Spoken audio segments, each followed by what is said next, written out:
আজকের গল্প কুকীর্তি ফাঁস। একদিন এক ভদ্রলোক শুনতে পেলেন তার 5 বছরের মেয়ে ভগবানের কাছে প্রার্থনা করছে, আমার বাবা ভালো থাক, মা ভালো থাক, ঠাম্মা ভালো থাক, কিন্তু দাদু।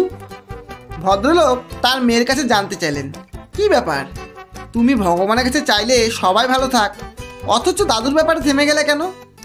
মেয়ে উত্তরে বলল, আমি কিছু করিনি, কিন্তু কেন জানি না দাদুর নাম নিতেই পুরোটা বলতে পারলাম না। ঘটনাচক্রে পরের দিন ভদ্রলোকের বাবা মারা গেলেন।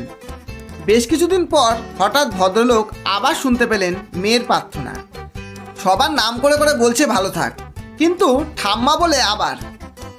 পরের দিন সত্যি সত্যি ওনার মাও মারা গেলেন।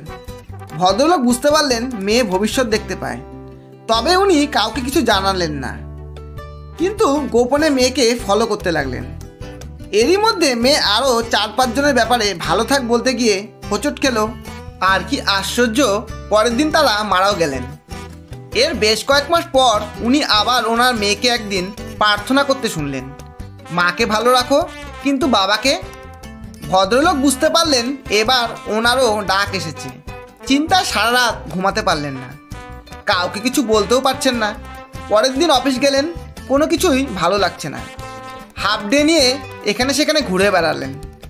গলার কাছে কেমন যেন একটা কষ্ট দলা পাকিয়ে রয়েছে, নিঃশ্বাস মাঝে মধ্যেই আটকে আসছে।